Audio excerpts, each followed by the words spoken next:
Ok, vamos a desempacar esto porque el material que tenemos hoy sobre la mesa es verdaderamente una joya inusual. No es el típico libro de texto aburrido ni un artículo académico denso, Ujú. sino que es un acceso VIP, digamos, a la cocina de un proceso creativo.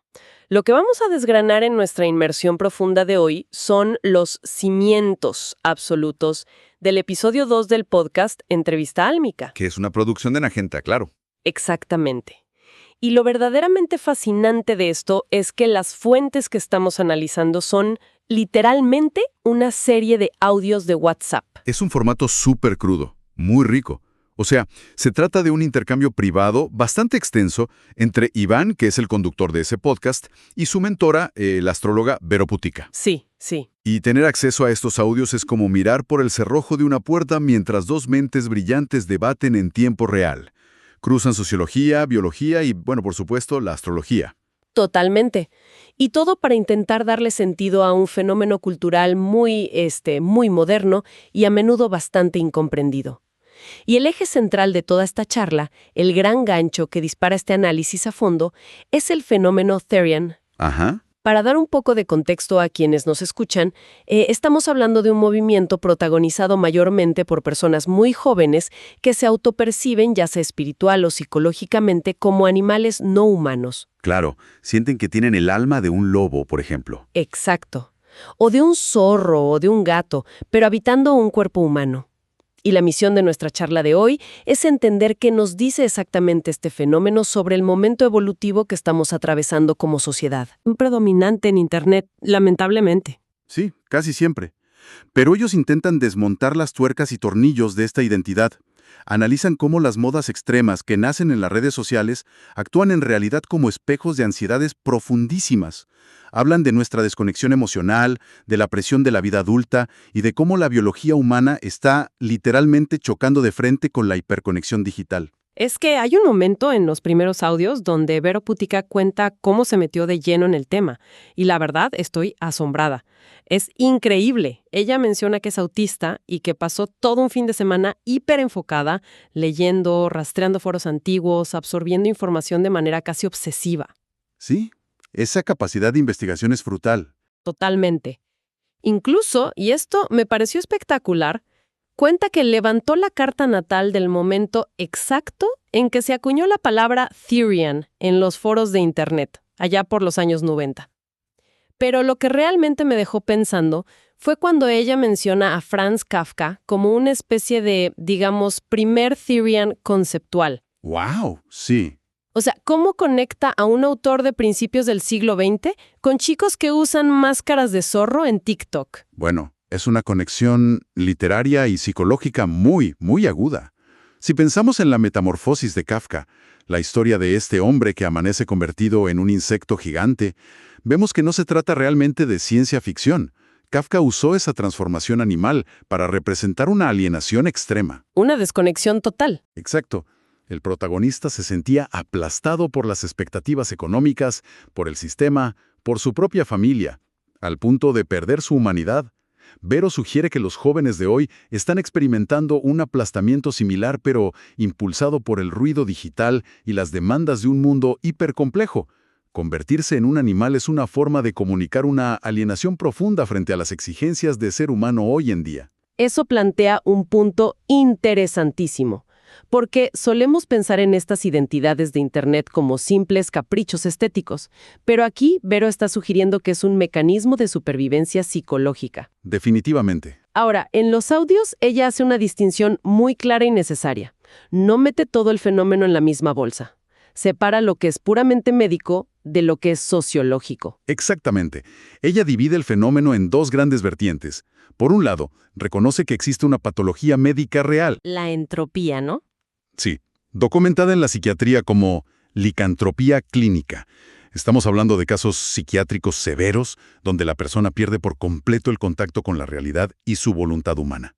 Son pacientes que sufren muchísimo, al punto de lastimarse físicamente o arrancarse la piel porque tienen la convicción delirante de que les están saliendo plumas o escamas. Es una condición que requiere atención médica profesional e internación. claro, un sufrimiento real. Pero luego aclara que lo que vemos multiplicarse en las plazas y en Internet no es esa patología clínica. Ella argumenta que estamos frente a la creación de un alter ego. Es la consolidación de una tribu urbana, básicamente. Los jóvenes construyen una máscara para poder interactuar con un entorno que les resulta hostil. Y para ilustrar esto, Vero hace un paralelo con su propia juventud y la tribu punk. Ah, sí, esa analogía con la época punk ayuda muchísimo a desmitificar el pánico moral. Vero cuenta una anécdota de su juventud sobre un amigo que, como forma de expresión rebelde y grotesca, se tiraba de los colectivos en movimientos. ¡Qué locura! Caía al asfalto, se raspaba entero y se levantaba riéndose. Su punto es que la adolescencia siempre busca formas extremas, a veces incomprensibles para los adultos, de chocar con el sistema o de crear un grupo cerrado de pertenencia. Los chicos que hoy se reúnen en un parque a saltar en 4 patas con caretas de cartón no tienen una motivación tan distinta a la de aquellos que se juntaban a hacer acrobacias peligrosas o a rebelarse con crestas y alfileres de gancho. Y aquí es donde entra el factor de las pantallas, que me parece una observación brillante por parte de ella. En uno de los audios tiene esta postura un tanto irónica, pero innegablemente lógica. Dice algo así como que prefiere, sinceramente, que estos chicos armen una tribu, vayan a una plaza, corran en 4 patas e interactúen con el pasto y el sol, a que estén 24 horas al día alienados en su habitación frente a una pantalla jugando Minecraft sin hablar con nadie. Es una crítica directa a la hipocresía del mundo adulto. Totalmente. Les hemos entregado un mundo completamente virtualizado y luego nos escandalizamos cuando intentan interactuar con lo físico, aunque sea a través de un juego de roles extremo. Y eso nos lleva a la reacción de la sociedad, que es un tema que ambos discuten con mucha preocupación en los audios. Sí, Iván y Vero notan que la respuesta social hacia estos jóvenes ha sido de una violencia desproporcionada. Menciona la cantidad de mensajes de odio en Internet, adultos amenazando con salir a lastimarlos físicamente, o burlas humillantes sugiriendo darles alimento para perros de manera despectiva. Esa hostilidad es brutal. Y en el material repasan un par de anécdotas que dejan en evidencia la tensión y las contradicciones de la sociedad frente a esto. Por un lado, mencionan el caso de una psicóloga que, intentando calmar un poco las aguas en un debate público, hizo una comparación muy peculiar. A ver. Dijo algo como que si la sociedad acepta un presidente que se autopercibe como un león, dejen de agredir tanto a unos chicos en un parque. Y para ser sumamente claros con quienes nos escuchan, aquí solo estamos reportando las anécdotas compartidas en las fuentes, sin tomar ninguna postura política de ningún lado. Por supuesto, somos un puente hacia el material original. Exacto. Pero el objetivo de esa psicóloga, según relatan, era mostrar cómo toleramos metáforas animales en figuras de poder, pero criminalizamos a los adolescentes. Esa anécdota expone muy bien la doble moral. Y la segunda anécdota que cuenta Vero profundiza en esa disonancia cognitiva. Habla de una chica, muy activa en el proteccionismo animal, que criticaba furiosamente a los Tyrians por usar colas de zorro sintéticas. Ah, sí, recuerdo esa parte. Su argumento era que usar partes que imitan a un animal era una falta de respeto hacia la naturaleza. Sin embargo, Vero señala que esta misma activista consume carne. ¿Cómo se puede condenar moralmente un disfraz de peluche sintético en nombre del respeto animal, mientras tu propio sistema alimentario depende del consumo de esos mismos animales?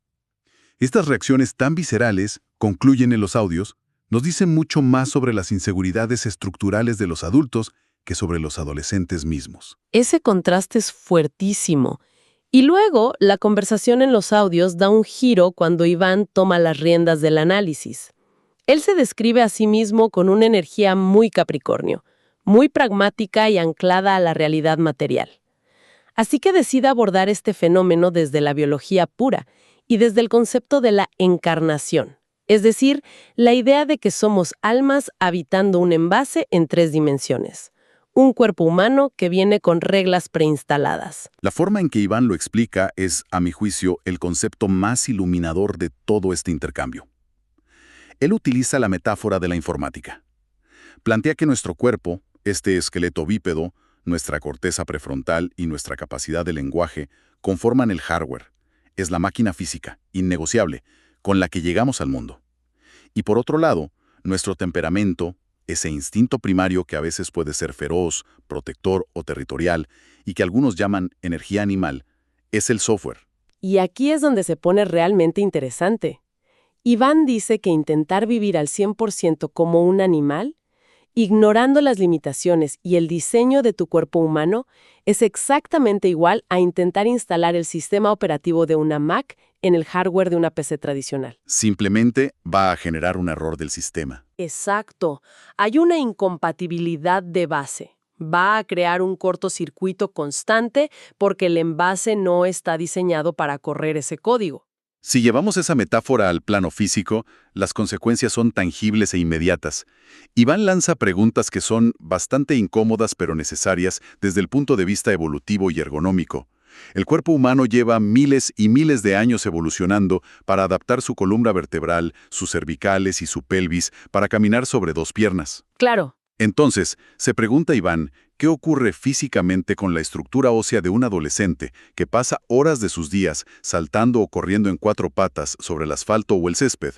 El daño físico a nivel articular y de columna a largo plazo no es una metáfora, es una certeza biológica. Es una fricción pura entre lo que la mente desea y lo que la biología permite. Pero Iván no se queda solo en la anatomía, lleva este cortocircuito al ámbito social y legal. Plantea un escenario hipotético basado en rumores que circulan en Internet. ¿Qué pasaría si un joven que se autopercibe, digamos, como un lobo, muerde a un niño pequeño en un parque público argumentando que fue un instinto animal? ¿Cómo responde el contrato social ante eso? Ese es un punto crítico en el debate. Porque las leyes humanas, la ética comunitaria y estructuras penales están diseñadas exclusivamente para humanos racionales que asumen la responsabilidad de sus actos. Si alguien justifica una agresión diciendo que no opera bajo reglas humanas porque es un animal, se rompe el acuerdo básico de convivencia. Negar la humanidad biológica tiene ramificaciones legales y de seguridad que la sociedad aún no sabe cómo procesar. Y para contrastar este caos, Iván cuenta la historia de una figura que él conoce, un psicólogo transpersonal apodado Lobo. Este ejemplo sirve para mostrar cómo sí se puede integrar esa energía sin romper el hardware. Este hombre adopta al lobo como su tótem, como un símbolo. Utiliza esa energía de manada, ese instinto de protección y fiereza, para liderar sus proyectos, para proteger a su familia y para emprender. Pero ¿sabe dónde está parado? Totalmente. A diferencia de un Tyrian literal, este psicólogo sabe perfectamente que es un ser humano, que vive en un departamento de la ciudad, que paga impuestos y que usa un celular. Esa distinción es el corazón de la postura de Iván. Evolucionar no significa hacer un salto hacia atrás, renunciando al intelecto y huyendo hacia la selva instintiva. La verdadera evolución, según este análisis, es humanizar esos instintos. Es tomar esa fuerza vital bruta, esa energía animal, y pasarla por el filtro de la conciencia humana, de la corteza prefrontal. Es usar el instinto para ser mejores constructores de nuestra realidad, no para escapar de ella. Esa idea de escapar de la realidad nos conecta directamente con otra parte de la conversación en WhatsApp, donde Vero hace un descargo fascinante sobre el uso del lenguaje en las nuevas generaciones. Es un momento en el que ella expresa una frustración enorme con la palabra sanar, que se ha vuelto una muletilla absoluta en la terapia moderna y en las redes sociales. Si conectamos esto con el panorama general de la salud mental contemporánea, la crítica de Vero es certera. Ella observa que la cultura pop ha deformado el concepto de ir a terapia, instalando la ilusión de que el objetivo final es sanar, entendiendo esto como borrar el dolor del pasado, como si la mente fuera un disco duro que se puede formatear para vivir una vida sin traumas y color de rosa. ¿Qué es imposible? Claro. Vero advierte que estas expectativas irreales de una sanación perfecta, impecable y sin fricción, en realidad están empeorando la crisis de salud mental. Porque la vida sigue sucediendo. Sigue habiendo pérdidas, frustraciones, corazones rotos. Y si a una persona le venden la idea de que debe estar completamente sanada, al primer obstáculo va a sentir que fracasó en su proceso. Por eso Vero pide desesperadamente que dejemos de usar tanto el verbo sanar y empecemos a incorporar palabras como aceptar, entender o aprender a convivir con el dolor. Y lo relaciona con los Tyrians, porque sugiere que este deseo de ser un animal es en el fondo una incapacidad de convivir con la inherente incomodidad y el sufrimiento de la experiencia humana adulta. Y eso desemboca en una de las reflexiones más oscuras de Iván en los audios: el abismo de la vida adulta. Uy, sí, esa parte es fuerte. Él se pregunta qué va a pasar con esta generación de chicos criados entre realidades virtuales como Minecraft y estas identidades de fantasía donde no tienen que lidiar con las normas humanas. ¿Cómo va a ser el choque cuando cumplan 18 o 20 años y tengan que entrar a un mercado laboral o sostener relaciones adultas? Iván describe el mundo moderno como una jungla de consumo implacable, un sistema frío y con poca empatía. Su preocupación es que, al rechazar su anclaje a la biología y a la sociedad humana ahora, llegarán a la adultez sin un sistema de defensas psicológicas, lo que podría desatar una ola de patologías severas y depresión. Es un diagnóstico muy duro y me hace pensar en una frase que tira Vero en los audios y que de verdad me detuvo en seco. Ella plantea una paradoja evolutiva terrible. Dice que si observamos la línea de tiempo de la humanidad, desde los hombres de las cavernas hasta el día de hoy, hemos dado saltos tecnológicos alucinantes. Pasamos de frotar dos palos para hacer fuego a desarrollar inteligencia artificial y explorar el espacio. Pero según ella, a nivel emocional y psicológico estamos completamente estáticos. No hemos avanzado. Casi nada. Seguimos reaccionando por los mismos impulsos básicos, nos seguimos destruyendo por pasiones mal gestionadas, por odio o por territorio. Es una visión descarnada. Para Vero, toda esta hipertecnología es solo un decorado nuevo para los mismos dramas de las cavernas.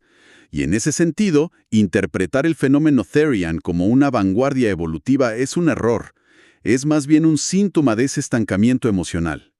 Un grito de auxilio de una psique colectiva que no sabe cómo manejar la complejidad tecnológica que ella misma creó. Todo esto nos prepara para la capa final de los audios de entrevista álmica.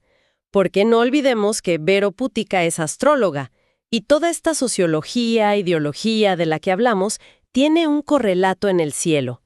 ¿Cómo explican ellos este caos identitario usando la astrología como mapa? El clima cósmico actual, tal como lo desglosan en los audios, parece el guión exacto de una película sobre la disolución de la identidad. Ellos ponen el foco principal en la fuerte acumulación de energía en el signo de Piscis. Mencionan la presencia del Sol, Venus y Mercurio transitando por ahí. Para visualizar esto, hay que entender que Piscis representa el arquetipo del océano. En el océano no hay fronteras, no hay líneas rectas, el agua toma la forma de cualquier recipiente y todo se mezcla con todo. Imagino que, bajo esa influencia tan fuerte, es lógico que a nivel colectivo se sienta esta pérdida de límites. Es esa vibración que le dice a la gente, sobre todo a los más jóvenes, que son más permeables, que las fronteras físicas no importan y que uno puede ser absolutamente cualquier cosa. Tal cual. Y a esto le suman el tránsito de Neptuno, que está en los últimos grados antes de entrar en Aries. Neptuno rige la fantasía, la ilusión, lo etéreo. Es el planeta de los sueños, y al acercarse a la energía impulsiva de Aries, fomenta esta urgencia por crear y proyectar nuevas identidades basadas puramente en la imaginación, sin ninguna necesidad de validación material. Pero aquí es donde la lectura astrológica de Iván y Vero se vuelve realmente brillante, porque introducen el contrapeso de toda esta energía oceánica, Saturno. Hay un audio fantástico donde Vero cuenta, entre risas y frustración, cómo se peleó con una persona en Facebook porque esta persona afirmaba que Saturno era el planeta malo, el que trae castigos y limitaciones. Vero defiende a Saturno a capa y espada. Con uñas y dientes. Sí, ella explica que Saturno es el esqueleto, la estructura, la ley de gravedad. Sin Saturno, dice, todo es volátil y, en sus propias palabras, todo es inútil porque nada logra materializarse en el plano físico. Me encanta esa reivindicación de Saturno. De hecho, en la charla traen a colación una cita del astrólogo José Millán que define a Saturno como el cinturón de seguridad frente a las energías transpersonales. En este momento, Saturno entrando en Aries actúa como un amortiguador ante la locura de Neptuno. Es como si el universo estuviera poniendo un filtro de realidad. Una dosis de tierra. Exacto. El mensaje de Saturno sería algo así como que le parece maravilloso que tengas una vida interior rica, que vueles mentalmente y te sientas conectado con el espíritu de un lobo. Pero tu identidad base está insertado en un cuerpo biológico, de carne y hueso humano, del que tienes que hacerte responsable. Es el ancla necesaria para no enloquecer. Y complementan esta lectura mencionando otros dos tránsitos clave de la época. Por un lado, Júpiter en Cáncer, que expande esta necesidad profunda de encontrar una manada, de buscar refugio emocional y raíces en grupos instintivos. Y por otro lado, destacan a Urano junto a Quirón en el signo de Tauro. Tauro rige la tierra, la materia, el cuerpo. Quirón representa una herida abierta y Urano representa cambios bruscos e inesperados. Juntos reflejan este trauma colectivo que estamos atravesando respecto a nuestra desconexión con el mundo físico. Muestran la herida de habernos creído dueños de la naturaleza y separados de ella, y cómo eso nos está pasando factura en nuestro propio cuerpo. Entonces, ¿qué significa todo esto? Si unimos los puntos de este recorrido a fondo, que recordemos son los cimientos del episodio 2 de Entrevista Álmica, el mensaje central de Iván Ibero es contundente. El intento de evadir la realidad biológica, de usar caretas para fingir que no somos humanos frente a la presión del entorno, no representa un paso adelante en nuestra evolución. Es, por el contrario, una regresión. Una huida. Es un mecanismo de huida sofisticado impulsado por Internet frente a la inmensa complejidad que implica ser un adulto funcional en este siglo. La gran síntesis que proponen es sobre el verdadero significado de la espiritualidad. A lo largo de los audios concluyen que el trabajo espiritual no consiste en levitar fuera del cuerpo ni en crear avatares de fantasía para no lidiar con el dolor de la realidad. Claro, la maestría para ellas pasa por hacer que esa alma, por muy infinita o instintiva que se sienta, logre aterrizar de lleno en el cuerpo. Habitar plenamente la biología humana, asumir la responsabilidad del hardware y usar la conciencia para integrar, humanizar y dirigir esa energía animal hacia algo verdaderamente constructivo. Es un análisis que sacude muchísimas ideas preconcebidas sobre quiénes somos y cómo manejamos la realidad. Y bueno, acercándonos al final de nuestra inmersión de hoy, siempre nos gusta plantear un hilo del cual seguir tirando una vez que termine la charla.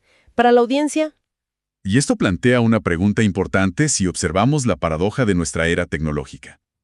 Pensemos por un segundo en el propósito original por el que creamos la tecnología. La inventamos para liberarnos de las limitaciones del mundo físico, para no tener que cazar, para poder cruzar continentes volando, para comunicarnos sin importar la geografía. ajá, Pero quizá los fenómenos extremos de escape de la identidad humana son el síntoma definitivo de que el cerebro está agotado de tanta falta de límites. Agobiado por la infinitud del mundo digital, el cerebro humano está intentando de forma desesperada y algo equivocada regresar a la simplicidad instintiva del bosque, olvidando el pequeño detalle de que ya no tenemos las garras ni el pelaje para sobrevivir allí. es una imagen poderosísima y, no sé, algo trágica también. Queda la pregunta abierta sobre nuestro futuro cercano. ¿Será que la siguiente etapa de la evolución humana no requiere que inventemos más gafas de realidad virtual ni más tecnología inmersiva, sino que aprendamos casi desde cero a habitar y honrar nuestro propio cuerpo biológico en el momento presente? ¡Qué manera de poner todo en perspectiva! Es una charla que invita a una reflexión diaria muy profunda sobre qué partes de nuestro instinto estamos negando y cuáles dejamos correr sin ninguna dirección consciente. Esperamos que este análisis a fondo por los audios de Iván Ibero haya sido tan revelador de escuchar como lo fue de preparar. Gracias a la audiencia por acompañarnos en este proceso de desempacar ideas complejas. Mantengan siempre esa curiosidad bien despierta y nos encontramos en la próxima inmersión.